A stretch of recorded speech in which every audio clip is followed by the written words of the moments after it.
Yo, what's up, everyone? This is Devin from Skitbags Radio, and we are pleasured to bring you our interview exclusive with Bert Kreischer from Clusterfest. He had a chance to spare some of his time and sit down with us between shows, and just to note, he only said he would be able to do 15 minutes with us, and as you can see, he's done nearly 3 times that. So a big thank you to Bert, big thank you to his management team for putting all this together and working with us, and I hope you enjoyed the interview. So stick around afterwards so you can hear all about where you can find Bert's next projects. Enjoy. Hey everybody out there. Oh, you guys are in for a treat today. This is Devin from Skitbags Radio coming at you on Dash Comedy, and I am joined from Clusterfest. We are broadcasting live with the man, the myth, the legend, the machine, the one and only Mr. Bert Kreischer. Thank you so much. This is awesome. Dude, it is. It's an awesome time having you here, man. Dude, thank you. I appreciate you guys working around the schedule. These schedules get fucking chaotic. You know, it's funny you say that because we were at the press conference for Jim Jeffries and Nikki Glaser yesterday, and Jim was like, you know, this is the most clusterfucked festival for organization I've ever seen. And I was like, it's a good name for the fucking festival. It is great. We've had nothing but great experiences, but you know, I can't imagine what it is with talent. You know, it's so chaotic, so big. I pulled in last night. I got in late last night, and I was fucking hammered. And I had booked myself a car, and it canceled. And I started texting the festival, going like, "Hey, where's my car?" And they're like, "We don't get a car." And I was like, "Wait, what?" And then I just was like, "Fuck it. Why am I'm just get myself to the bar." And then I got so drunk at the bar last night. Last thing I remember was seeing Jim Jeffries, and then I just went back to my room. I didn't even know where I was staying. I just got there, and I'm fucking. But yeah, this is a great festival. Yeah, you made it. You're here, man. I thank you for sitting down with us. You know, being from Tampa, I wanted to ask you, you know, I'm very well versed in your career, so I'm just going to go off of that. I'm a big fan. You're awesome. Stories are amazing. God, your growth, dude, when I watch some of your other stuff to where you are now, it's just, you powerful, man. Powerful. Well, I think I would argue that my style of comedy was developed in Florida. I would say that, and I think number one, what I like the best is that shit that I would say it's like this, almost like an old Cuban man kind of like. When you ever hung around old Cuban men, they'd always tell a good story, and if you had a good fucking end to a story, the whole room would fall out. And I love that. I just enjoyed it. I could name all the dads that you'd hear tell great stories, like at Forest Hills Baseball Park. Jesus, that's around the corner from where I grew up, man. Right, and going to Jesuit. I went to Jesuit, which was an all-boys Catholic high school. Me too. Did you go to Jesuit? I went to Jesuit my freshman year, and then I went to Plant. Yeah, all my friends went Jesuit and then Plant. Yeah, because we realized no girls. No. I remember I learned how to tell a story at that school, because if you sat down at the lunch table and you couldn't tell a story, you didn't get to sit down at the lunch table. And that's the way, because there's no chicks, it's just guys. So our currency was fucking humor and ball busting. Yeah. And I would work out my story on the walk from Mr. Mercandante's class into the fucking cafeteria. I'd be like, all right, the story. I remember I had a story about, we did a beer run, and the guy came out and punched my buddy Cayman, and a dog jumped in the car. And Monday morning, I was working that story out in chapel, and I'm like, when lunch comes around, I'm going to fucking, and I remember the line I told was, this guy punched from Key West up to Portland. And everyone was like, oh, shit! But I think that's where majority of my personality, and I still look at it like I know it's sacrilege to say, but I'm still like a huge Jimmy Buffett fan. Like, dude, it's something about being on the boat. You're out there in the sun. I always say, like, people don't understand Florida people, and I know people shit on Florida all the time, but like I don't count drinking beers as drinking. Like, no, it's a normal thing. Yeah. Dude, my nickname in college when I came out here was the Fish, because I drank so much, and I was like, dude, I didn't think anything different. I was like, they were like, you drinking a little, and I'm like, no, I'll just drink normal. You guys are slow. And then folding that into like a regular life, like we were up at Mammoth Mountain, and we went up to 1,200 feet. Or it was 1,153 feet, and I was like, and I just got a beer, and I was like, my wife thinks it's totally normal, and our friends are like, it's 10 in the morning. You're drinking? I go, it's a beautiful view. It's drinking. Beer isn't a drinking. It's a beer. There's a comedian, Louis J. Gomez, is dating a girl named Kimberly Congdon. I was waiting to remember her name. And she's from Florida. And she was like, I remember coming out here and drinking and driving. And everyone's like, whoa, you're not supposed to drink and drive. She's like, I grew up in Florida. We drank and drove. Like, my friends still drink and drive. like a It's rite not of a funny passage. joke, but it's just that's how you grew up. Dude, this is Florida logic right here. You do not say no to cocaine. If someone offers you cocaine, that's a rude. You do not pass it up. It's very true. It is almost rude. It's almost, Dude, it's like buying rude. somebody a drink. If someone said, "Hey man, you want a bump?" You don't go, "Oh no, I'm not. I'm watching my fucking diet or whatever." You go, like, and you don't pass up a joint. If a joint comes away, of course you take a hit. But I think that's like I always say. This is the furthest Florida thing you can say. I knew 2 kids growing up that didn't have tongues, tongueless Brett and Haw. And that is Florida for you. Dudes get struck by lightning. Dudes get attacked by. Do you remember when that little kid got attacked by the alligator in Disney World? Which time, bro? That happens every year. And everyone's like, "Oh my God, that happens!" And I was like, "Are you fucking kidding me?" In Florida, no one ever got into a lake at night. No. You never got done water skiing. Like that was fun. You were like feet up. Let's go. Get me back in the boat. Like Florida. I saw a dude get struck by lightning when I was like 10 years old. We just moved out to Lutz, and there was a Publix right there, and this kid was collecting shopping carts in the parking lot during a thunderstorm, and I was like, my dad's like, "That's called natural selection, buddy." Yeah, that's an easy way to go. And that kid got dotted, and it was like, and when you don't know, if you don't grow up in Florida, when lightning hits in your backyard, you fucking know it. It sounds like it hit you. Yeah. And we watched, and this kid like shit himself, all his jewelry melted into him, and then he got up. And he looked, and we were all sitting in the Publix. We're like, "Over here!" And he just walked over, steps on that mat. The door is open. We're sitting. This is a real Florida inside right here. We're all standing next to that big green scale. You know, yeah, public scale. Oh shit! Hell yeah! This is Florida right Yes. here. And Public subs, man. Yep. And the Public subs are the best fucking subs in Shout the out Publix. fucking world. Me too. Doors open, and the kid looks at us like, "What happened?" And we're like, "What happened? You're allergic to donuts, asshole. But you got struck by lightning."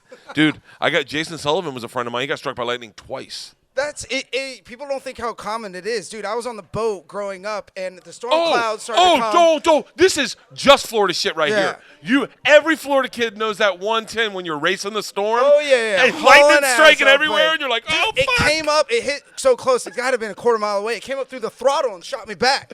I was like, "Oh my God, dude!" I was like, Can I tell you a great story? Absolutely, dude. So my buddy Weicho, him, and his dad go out fishing, and the storm cars. We're out by McDill, fishing out by McDill, and so a storm comes in, and now his dad was in Korea, like in the Korean War. His dad's a fucking man, okay, like a legit man. Moved down to Peru, started a fucking business in Peru. Meet Weicho's mom, had a family. Weicho and I are the same age. We're like soft guys, right?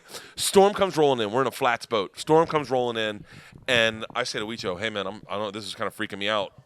We should probably get in." And Weicho says to his dad, "We're a little nervous about the lightning." And his dad's like, "Boy, well, don't you fucking worry. Lightning's not going to get you. I was in Korea fucking 3 times. Lightning's not going to get you. They didn't get me when the Black Star came after me in Peru and took all my goods. Lightning's not getting me, boy. You be a man." That's Mr. Goldstein. Be a man. And so we go back to fishing, and I'm really fucking nervous. And I'm looking at Weicho, and I'm like, "God, I guess he took that advice from his dad. He's being a man." And I go over to sit next to Weicho with another beer, and I hand him a beer, and he's crying.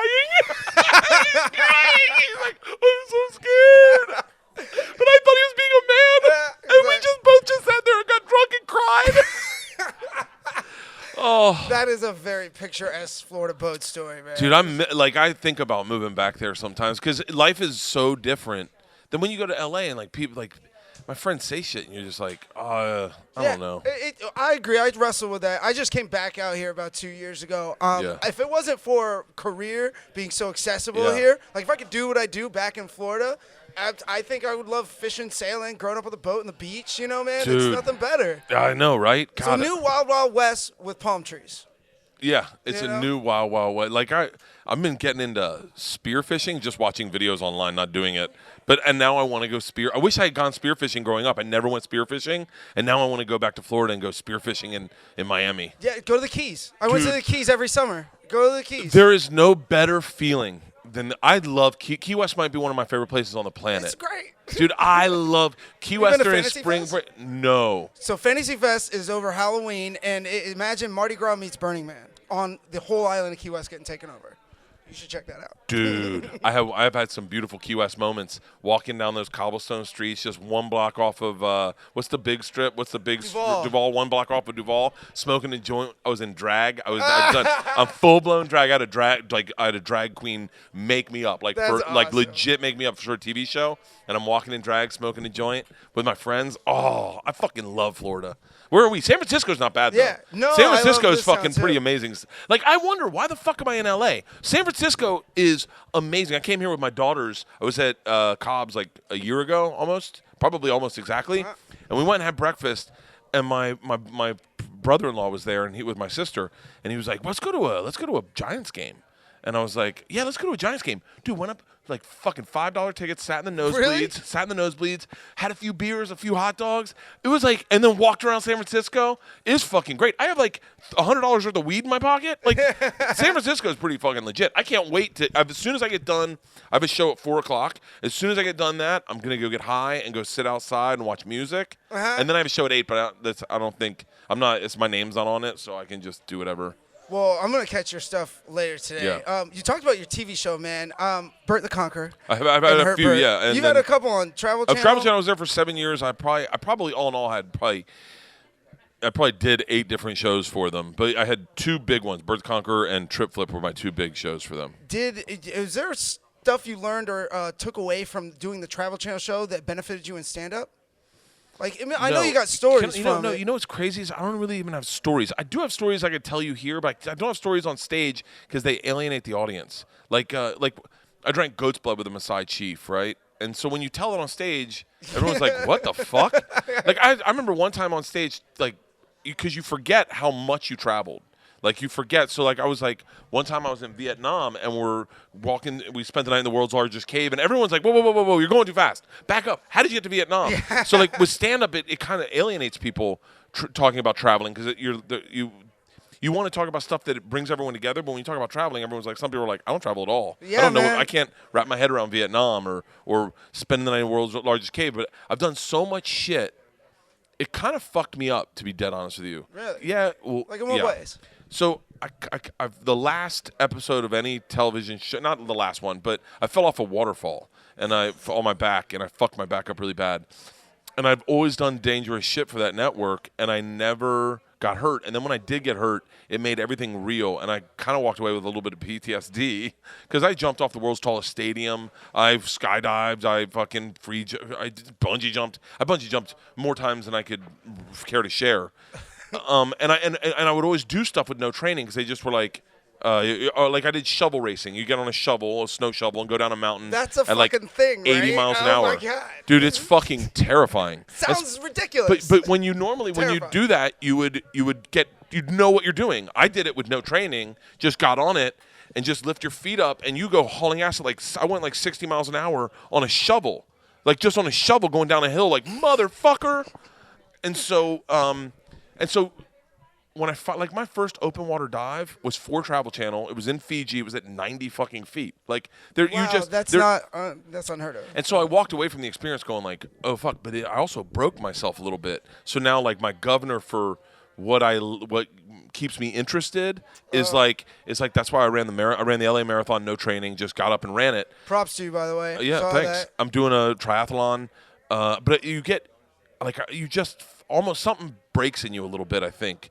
Where you like, I understand when you talk about PTSD, I can understand the need for the energy, like the need for the fucking taking things to the next level a little bit. But I don't know. I have a meeting with them on Monday to talk about maybe doing something again in the future. But I don't know. Right now, I'm fucking so dialed in on stand-up. That's loving what I was going to stand-up. ask you, man, because I've heard you talk a lot about that fact that when you were doing your shows, you didn't have time to do stand-up. I didn't know that I didn't have much time. Like, I remember Rogan and Burr pulled me aside, and they're like, you got to be going up, man. You got to be going out. And I was like, I'm doing it. Like, I would do a weekend a month, but I wasn't doing it the way I'm doing it now or then. Like, when I first started, I was up every fucking night. Now I'm out every weekend, and I do one night. I'll do 3 shows in the city, like usually at the store or at the Improv. But back then, I just would I was almost like moonlighting as a comic. And I think it made my comedy suffer, but in the same time, I'm not burnt out. So when I got back into comedy, like full-blown, full-time, I was like, hungry. I was like, dude, you're a force. I- A force to be reckoned with, dude. Because you hit the ground not running, sprinting. You got that Mickey Mantle fucking. I got gene, that Mickey bro. Mantle gene. By the way, And I was lucky that podcasting changed the game a little bit in that what people enjoyed in stand-up is what I'm good at. Like, I'm good at storytelling. I'm good at long form. I've never been a good setup punch joke guy. And so now it's like I'm fucking really in love with stand-up. do you know that on your Wikipedia, your style of comedy is currently, as of yesterday, was listed as black comedy? That's fucking awesome. I know. That's what I was like. Are you serious? This is hilarious. Because I was like, was that like something? Because I know you did tell a different kind of style of jokes earlier in your career when you were in New York, versus more like story and long form now. I think everyone does this when you're younger. Is you're basically just mimicking what's popular at the time. Okay. I think that's like I just didn't know how to tell a joke. So a lot of what I do is I'd borrow from Attell and do an Attell setup punch, and then I do what I could to tell a story in there. But it was just very it was like, I didn't really have anything to write about or any life experiences. What changed me, in all honesty, is when I told the machine story to Rogan, and he was like, you need to tell that on stage. I had always said, that's not a stage story. Like, that's just something I tell like this. He's like, no, that needs to go on stage. And me working on that story, I grew more as a comic, and I learned more about what I should be doing and what I shouldn't be doing from that one experience.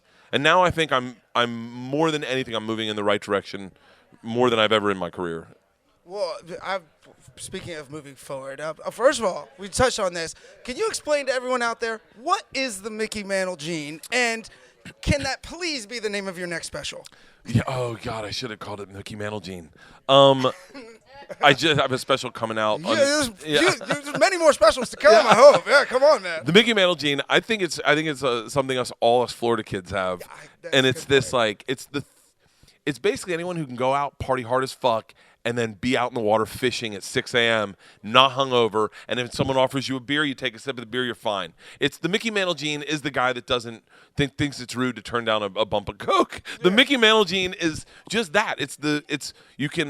I can go out, party all night, come out, run a marathon the next day.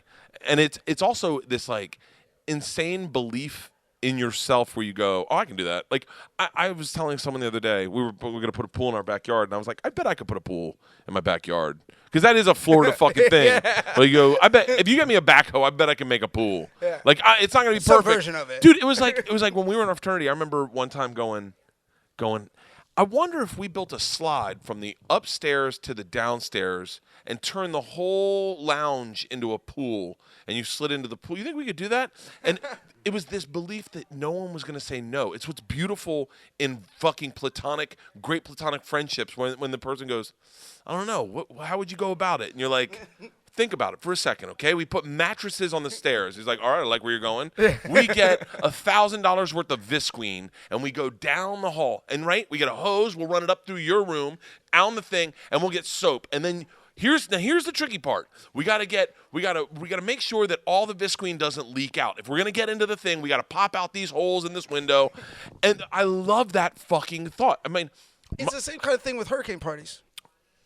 Dude, this is something people do not know about. Hurricane parties are so much fucking fun. Granted, it's a hurricane. There's tragedy, but just here, be patient. But when you take it from a white privilege perspective, they're really enjoyable. I understand that. By the way, everyone behind the camera is a person of color. Yeah. Us two assholes up here just laughing. Dude, Oh, there was a hurricane that came through. In 1996. I wish someone could Google this. In 1996, 95, the fall of 95, a hurricane came through Tallahassee. And I have never had more fun in my entire life. I had chlamydia at the time. Little sidebar to this. And I was dating a chick, and my girlfriend had cheated on me with my best friend, gave me the clap. And anyway, but this hurricane came through, and when we were locking shit down you get barred up into a house, and you are there for fucking 24 hours. And man, we had so many drugs, so much booze. Like, and I still do that to this day. Like, when we go camping, I'm going to get a couple. Like, we went camping in Mammoth last weekend, 2 weekends ago, and I bought 2 handles of Tito's. And my wife's like, you're not going to drink 2 handles of Tito's. I go, it's better that we have an extra Tito's that we don't touch than to be in need of a bottle of Tito's and go, what do we do? And then I bought 2 cases of beer. She goes, you don't even drink beer. I go, just in case. You never know. Bro, I went up with $500 worth of marijuana. And by the way, I had a chest infection. I didn't even smoke once.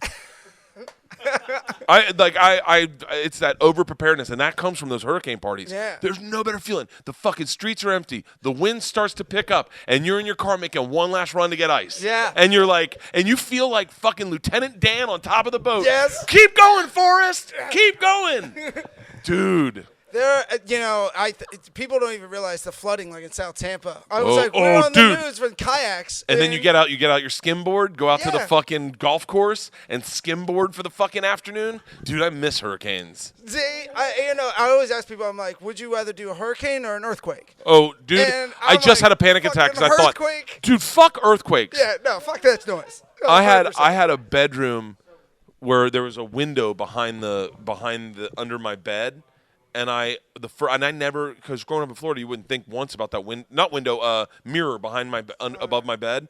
And then I thought, I'm going to grow out like Marie Antoinette. Like, it's earthquake's going to come and it's going to slice my fucking head off. And I had to move my bed into a weird catty corner position because I was terrified that I was going to get decapitated. Yeah, I'd fucking always go for a hurricane. Nice Category 3, right? Oh, yeah. Dude, Not too rough. Let's be real. Now, there's nothing better than a good tropical storm. You go out, throw all your fucking lawn furniture in your pool. So you wash Who everything. just went on stage there? John Stewart? So that's what that sounds Yeah, like, huh? I think he's doing a sit-in. Jesus Live broadcast, Christ. yo. But Yeah, we should take our mics in there and just record his set. It'd be much better than what we're doing. man, No, I'm kidding. This is why I love you, is because you can sit down with almost any other human and have an easy, awesome conversation. Like, it doesn't have to be in front of a camera or on a mic, but I thanks. feel like that you and your personality very relates. Like you said in your comedy, that stories didn't relate. Yeah. Well, you're able to relate to people very well, Oh, and thank that you. bleeds through a lot on your stand-up too, man.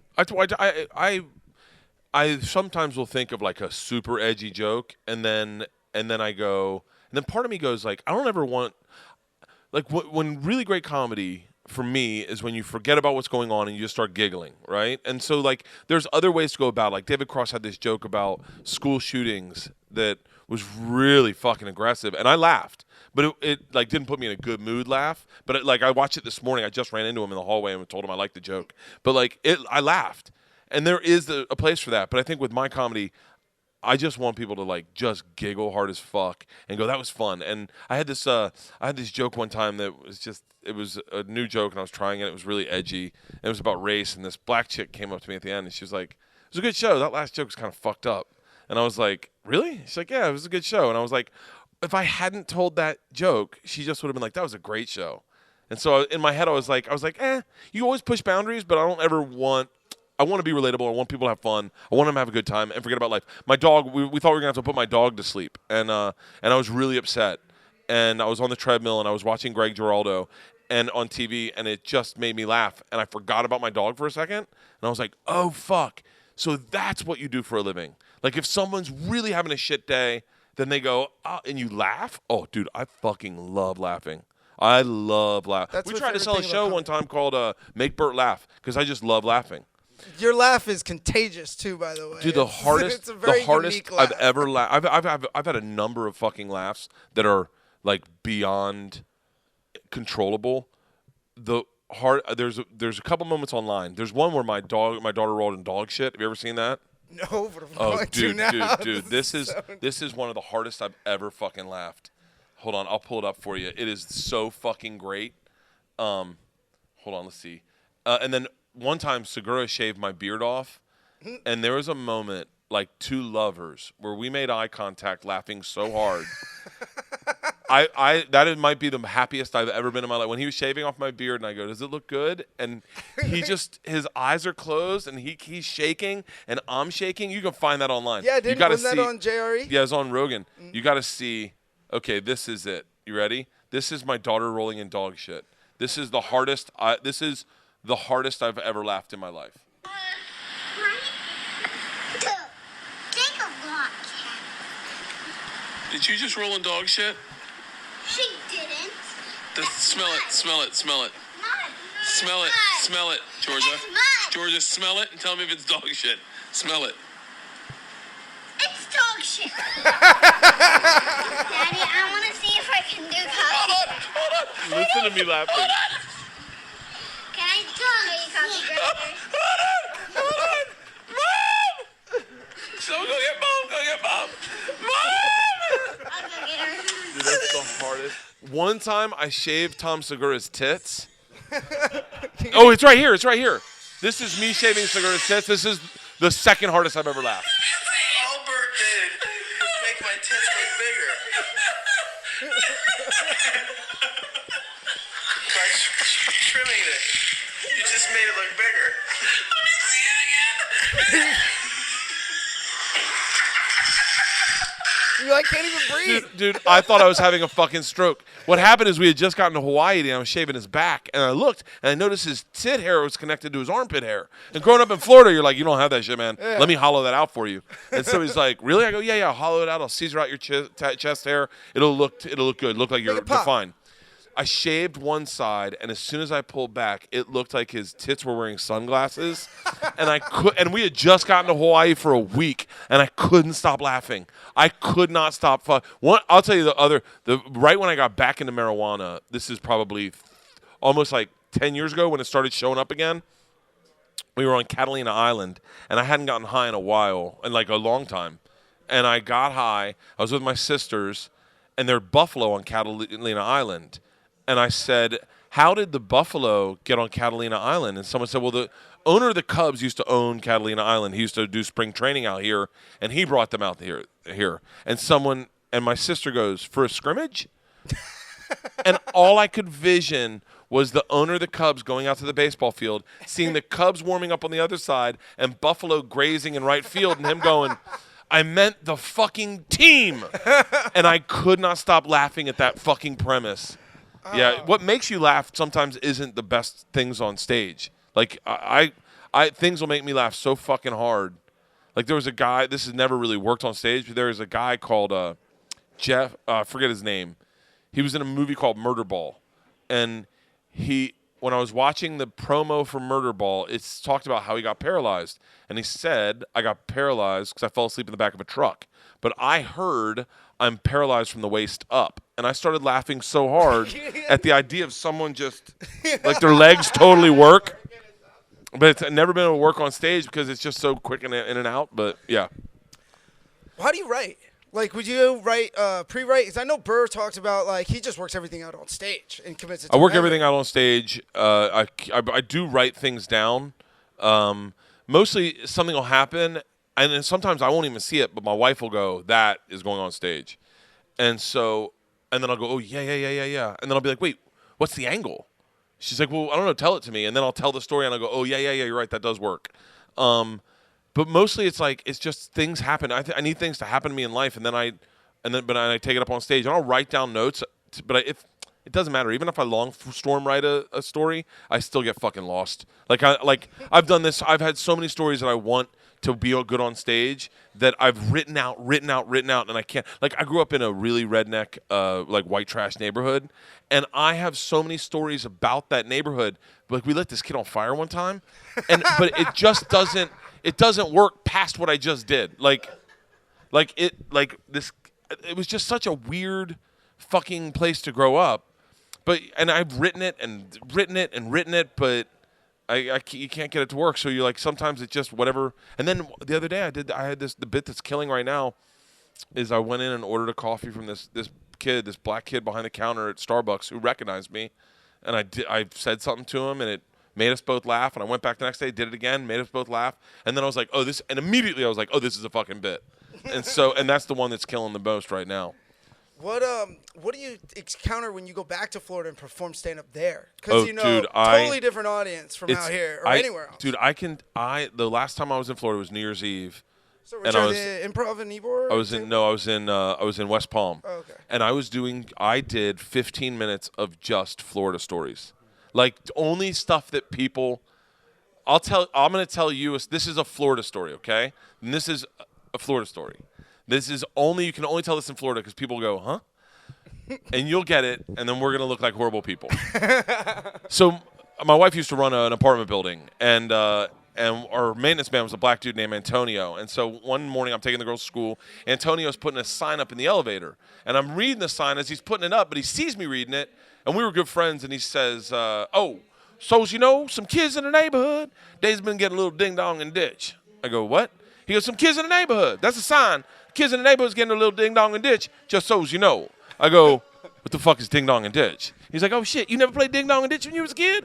I was like, no. What is it? And he goes, well, you go up, knock on a motherfucker's door, bail out, motherfucker comes out, everyone's laughing. I was like, oh, we did that. And he's like, what did you call it? And I was like, nothing. Yeah, we just did it. And then he goes, and then the door opens, and he goes, fuck you, I know what you called it. And I was like, really? And he goes, yeah. And he goes, I told your wife, and your wife said that's what it was called in the South. And I was like, he was like, I go, you never called it that? And he goes, why the fuck am I going to call it that? And then I go, wait, what did you call it when your car broke down and you fixed it with a coat hanger and a piece of tape? And he was like, I called it fixing the motherfucker. I was like, yeah, that makes sense. You guys know what we called it? Oh, you don't? Wow, that's amazing. Okay, nothing. We called it nothing. Nothing. You know what it's called? We in the South it was called N-word knocking. Yeah. Oh, that's where the phrase came from. Yeah, that's what. Yeah. Oh, okay. Ding dong and ditch is what in the South they called it, and then you obviously N-word rigging is the other one. But there was N-word was used in so much shit as when we were kids. But by the way, I'm 45, so I'm a little older. But I don't think that happens now. But like and I grew up in this white trash neighborhood where that's what it was called, and you just didn't know. Like, okay, what did you call it when you threw the ball up in the air and someone caught the football and everyone tackled him? It's called smear the queer when I was a kid. Yeah. But now like I think we called it throw up. You called it throw up? It's called smear the queer. Yeah, and so Yeah. there's so much of that shit that just blows your mind that goes, oh, yeah, maybe political correctness isn't a bad thing. Like, every comic's fighting it, and you're like, no, everyone's getting to feel like humans now. I think we're good. Yeah. Like, it was not everyone got to feel like humans when I was a kid. But, yeah. And nobody cared in Florida because it was the Wild West. You know, Dude, you got away. Dude, it was the Wild fucking West. I'm gonna end up getting drunk this afternoon, drunk as fuck, and be like, "Fuck you, I'm from Florida. I can beat any Asian in a foot race." It's all right. So I'll be there with you. I got your back, bro. yeah, I'm perfect. I can beat any Asian in a foot race. Here's why. No, I know you're right there. No. You ready for this? I swear to God. Is my phone on? Anyway, yeah, we'll just leave it at that. I can beat any Asian in a foot race. By the way, no one's going to see all the people of color behind this, and it's just going to go up on alt-right radio. Like this Bert's got some really good thoughts about Asians. No, man. Nobody's going to think that because of the size of your fucking heart, dude. Thank you. Straight up. And that's because I drink. It's an enlarged heart. It's problematic. But I mean, that's what I'm saying about your relatability. And I think if anyone could pull off a borderline joke, it is you because you always come from a place of genuine and honesty and, just caring and compassionate. Like, I don't think you ever mean an ill will in anything. I don't. I don't. The thing I think that's good is, I always say this, but it never makes sense, but like, I genuinely have love in my heart for everyone. I want everyone to feel as good as I feel. I feel really great. I'm really happy, and I just want everyone to feel that way. So even like there was a homeless guy when we were crossing the street today, and he was like freaking out, and it scared this girl because he was like talking to himself, but she was in the direction, and she got freaked out, and her boyfriend got freaked out, and they both said something shitty about him, and I thought, oh my God, man, that would be the worst day in your life if you had this guy's day. And that's just fucking Sunday for him. Yeah. Like, that's just one of the many days that he's got. Like, have some empathy and compassion. But I don't know where that came from. But yeah, so I'm a good guy. Yeah, that's the point. So cut them some slack if you're giving them shit online. Yeah, oh, you motherfuckers online? I don't even read shit online. I forgot this was live. I didn't even read. Yeah, I don't read shit online. I don't let my kids read shit. I don't read shit. I read something one time. This guy was like, the guy just fucking cut me to the core of who I am. I was like, whoa, have you been reading my fucking diary? That's exactly what I think about myself. Yeah. Well, being at Clusterfest here, man, is there anyone you're looking forward to seeing today that you know is popping up? I'd like to see Wu-Tang. I'd like to see Action Bronson. I got a Wu-Tang tat, man. Yeah, dude, my question is, this is a shitty question, but is Method Man going to be there? Because that's the same question, yeah. Because there's like 17 Wu-Tang Clan members. Like, I get mortgage is a mortgage, but Like, I definitely want Method Man. I remember when I found out about Wu-Tang Clan, I used to do this thing at Florida State called Safe Escort, where you would walk girls across campus to make sure they got to their places safe, right? I Because, did you know, it- serial killers. Yeah, well, Ted Bundy killed in Florida State. See, fun and facts of Florida. So we had one car, and you were allowed to take the car on really long trips, but one guy drove the car all night long. And I used to get the car all the time. Now, across the board, black chicks would always call for the car, and they would always want to go to FAMU or go to a party. So on like Friday night, you would get and part of me loved it. Like, I loved being like a chauffeur for like 8 black chicks in the back of a car. And so I get these girls in the back of the thing, and they're like, they're making fun of me, but not being mean, but just busting my balls about being white and I smell like a wet dog and my name's Bert. When a black woman says your name, it just hurts. Bert. Let me tell you something, Bert. Your name's Bert? That's corny as shit. And I remember saying, I go, what's your name? And she said Vanilla. And I went, whoa. And she was like, what you listening to? And I at the time, I was a big Outkast fan. I still am. But I said Outkast, and this girl was from Brooklyn, and she was like, no, you need to get on Wu-Tang. And I was like, what? She's like, Wu-Tang, Method Man. Get Method Man. And she told me, get Method Man's solo album. Get Wu-Tang, but get Method Man's solo album to Cal. Yeah. And I went and I got to Cal, and me and my buddy Mike Osborne, you've never seen white people try to empathize and figure out black people more than me and Mike Osborne sitting and listening to Method Man, knowing it was good. Knowing it was good, but not getting it yet. Like going, is he slurring up his spit? Wait, what is this? Does he have, are those his real teeth? Those aren't his real teeth. Like, examining the album cover, and then the thing that changed us is we watched this girl. We were walking across campus, and this girl fell on off the sidewalk and tripped. And Mike Osborne went to Cal, and we laughed. And then I was like, I'm fucking in. I'm in. Oh my God. Well, to bring us home, I like to do with our show, give people out there in the entertainment industry a little insight about what it's like in this industry, a little advice. Do you have any words of wisdom, you think, for the stand-up that's up and coming, the writer, whatever? You're never as good as you think you are. I promise you. And there's always someone better than you. There's always going to be someone hotter next year. If you are just nicer than anyone, you will always work. That's the only reason I'm not even a good television host. I'm not a good podcaster. I'm just not a dick. And I think, but you see guys come up in the business and they think their shit doesn't stink, and they start talking shit, and they start believing their own hype, and then you just watch them disappear. And it's like, and dude, someone called me a journeyman comic the other day, and I was like, it's such a great compliment, because I have been in the business for 20 years, and I'm still working, and I'm happy. I'm very happy. I don't fly in private jets, but I make money. Like, I'm good. I'm happy. And like, I think if you can just embrace that side of it and be like, oh, I get to just giggle all day long. I get to. If you look at it from a fan perspective too, I get to hang out with the funniest people in the world. Not like subjectively, objectively, the funniest people in the world. I get to call my friends. What's up? How you doing? And so it's the best. What's that? Yeah. Thank you, man. What a fucking cunt. No, I'm kidding. He's from, bro. Yeah. He's another one from Florida. Yeah, it's another Florida guy. But I think if you're just nice, then you'll work. If you're just nice, there's a lot of mediocrely funny guys that are really nice that are still here. Me being one of them. No, I disagree. And Stop it. I know you're being humble and stuff, but you are an amazing show host. Oh, thank you. All your stuff that you've done, I am incredibly grateful that you exist in this world, bro. Oh, thank you. Because it makes me happy, and like you said, man, making people smile in their time of pain is probably one of the most valuable things a human can do for another human. I think so. My wife's friend lost her mom, and she came out to see me in Irvine, and she came up to me at the end, and she was like, or lost her dad, and she was like, I've been in a really bad place, and I just forgot about it for an hour. And if you remember that that's your job, that as a comic, that's your only job. It's just to get people giggling and laughing. And then if you can also remember that as an audience member, that just because you didn't like it, there are people that did, and that you allowed, that guy allowed that person, for whatever connective reason, to get out of their fucking shit for a minute. It really is a blessing. what we do and what we're allowed to do in this business.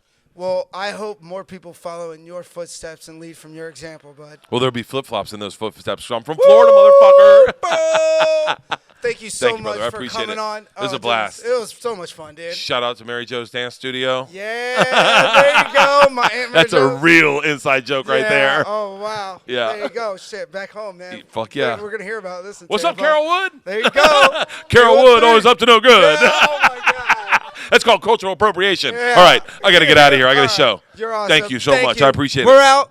Skitbags Radio - comedy. Peace. Bert Kreischer. What a game! What a name, huh? Are you gay or straight? Oh, that's a great gay name. You guys don't know because you didn't watch plays the way us grown-ups did. You were on your iPads watching Ruby. That's a joke only my daughter would get. Brick was from Cat on a Hot Tin Roof. He's in the closet. He's a gay guy. My favorite part of this story, Brick, is that we had two meathead friends who both named their son Brick, not knowing it's a awesome gay name. It's like a great, the best gay name is probably Romeo Horsecock. But, all right, guys, what you're here to tonight, we're all going to drink. I'm going to stay on stage. My name is Bert Kreischer. I'm the host. We got a bunch of fantastic comedians, and we're all going to tell hardcore boozing stories. Or as I call them, just stories. So I'm going to start off. You're not going to see straight stand-up. There's not going to be a lot of bits, but if they do slide bits in, that's the way comics get comfortable. I just like telling stories. I don't drink and drive. I should put that in quotes. Sometimes you have to. The car seat's in the back. What the fuck are you going to do? Thank you, Brick. I ride motorcycles, too. One of the things they tell you when you take motorcycle lessons is that you can avoid almost entirely dying on a motorcycle if you don't drink and drive. 80% of motorcycle fatalities happen due to rider inebriation. I think the regular person hears that and goes, oh, I probably shouldn't drink and drive. I heard it and thought, it must be fucking magical to get hammered on a motorcycle. To feel all that vulnerability, yet all the confidence. It's like going on a first date with Coke in your system. So I never did it. I rode motorcycles in Crow Nation through Montana. A pack of wild horses caught up to me. I swear to you. I was listening to Wilco in my headsets on a Victory Judge, going fucking 50, and these horses are trying to catch up with me, and all I could think is, a vodka soda would really make this perfect. I was in Hawaii riding a motorcycle to the top of a volcano, and all I could listen to Leonard Skinner, and all I could think is, man, a Jack on the Rocks and this fucking volcano. Oh, that's what big dicks must feel like. Big dicks with triggers on them. Never did it. One day I find myself in Vietnam. I'm hiking into the jungle 6 hours downhill, spending the night in the world's biggest cave. I spend the night in the world's biggest cave with my whole TV crew. I had 11 people on my crew. We used to drink hard as fuck and do drugs. Don't ever tell Travel Channel that. We hike out of the jungle, like 10 hours out of the jungle. It's a beast of a fucking day. We go back to our farm stay, and my fixer, the guy that was like making sure the trip went smoothly, his name was TT, he was a Vietnamese guy. He sees me, hands me a joint, hands me a beer. And I'm thinking, I fucking earned it. I hit the joint, kill the beer, drink another beer, light another joint, sun setting in the middle of nowhere in Vietnam, and out of the corner of my eye, I see a motorcycle. I think, no better time than the present. I go over to the owner of the farm stay, his name's John, and I say, hey, John, I noticed you had a motorcycle. I was wondering if before dinner I could take it for a little spin. He's like, I noticed you were smoking weed and drinking beer with TT. Is that true? I said, it is. He goes, you'll fucking love it. He says to me, get your headsets. I'll see if I can find it real quick. Find Magic Caravan, Spanish Caravan by the Doors. Put them in your headsets and just go up just a little bit. All you gotta do is go up 100 feet in between those two rice paddies and you can really open this bitch up. So I put on my headsets. Let's see if we can get this. I'm in fucking Vietnam. I go, you got a helmet? He goes, you don't want one. I take the motorcycle down about 100 yards. I take a left in between the two rice paddies. And this is in my headsets. The sun's setting. There's oxen on each side of me. And I'm on a fucking Russian Ural. And I fucking open this bitch up and I hear this in my head. I think this is actually Hotel California. Anyway. fucking open this bitch up, and I feel fucking invincible. I feel all the vulnerability that you should feel on a motorcycle, but I feel the confidence. I feel all the action happening between my legs. It's like going out, right? You're there. My face is thrusting through space. The oxen are on each side on their hindquarters going, "You're a bad motherfucker, Bert Kreischer." All of a sudden the phone rings, and the song stops, and I'm pulled back into reality. I pull the motorcycle over to the side, I answer the phone, and it's my buddy Joe Rogan, and he goes, "Powerful Bert Kreischer, what are you doing right now?" I'm like, "Well, I'm high as fuck, I'm drunk as shit, and I'm racing motorcycles through rice paddies in Vietnam."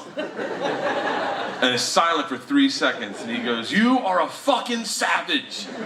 This is what makes you the man you are. These fucking crazy stories. Don't ever forget that. And if you don't bring this story back to the United States and tell it on stage, and you have wasted your job as a comedian.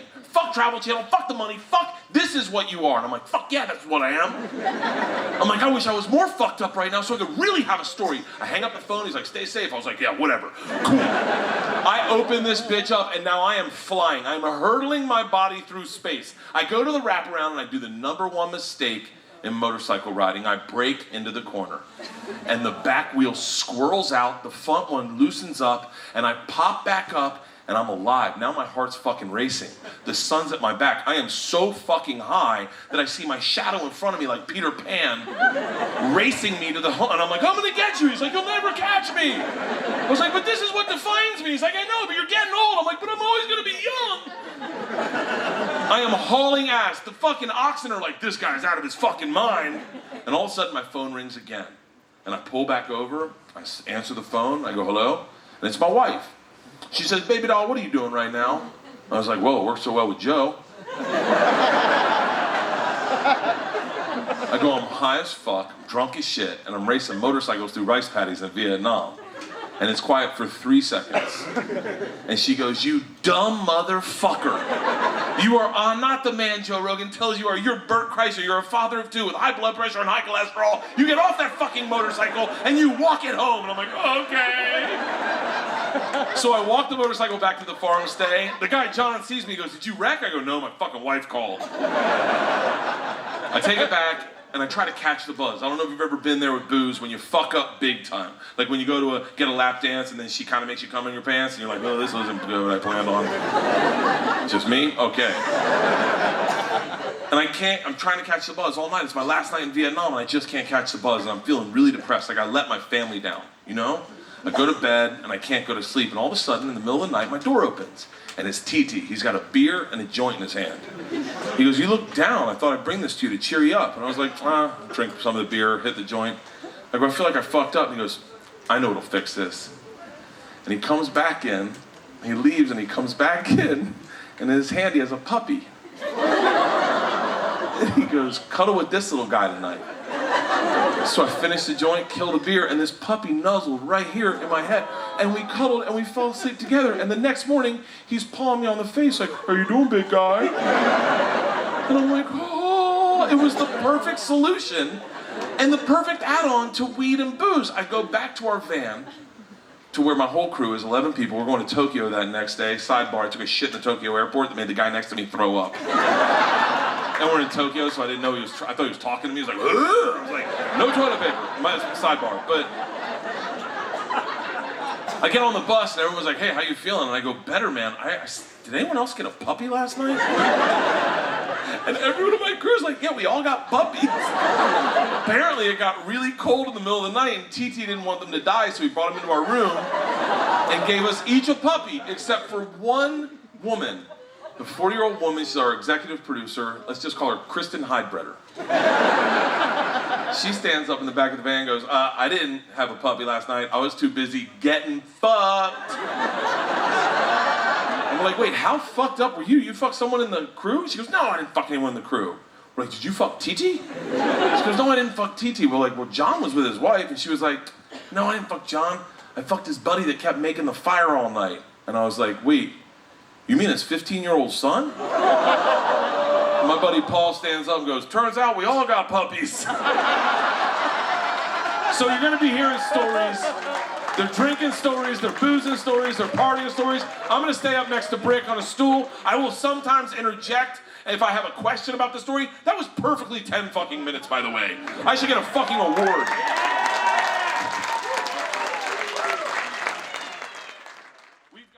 So, thanks for watching, everybody. Hope you enjoyed the interview. If you want to see more clips, go check out our YouTube channel. If you're not already there, make sure you listen to us on Dash Radio. Download the app, go on your desktop, whatever you got. But if you want to check out more of Bert's stuff, go to his website for his tours. It's bertbert.com. A link will be in the description of this video. And also make your moves over to All Things Comedy on YouTube and check out Bert's new show, Something's Burning. Anyways, we love you. Thank you. More Clusterfest exclusives. Check them out. Check us, Dash Radio, Skitbags. We out.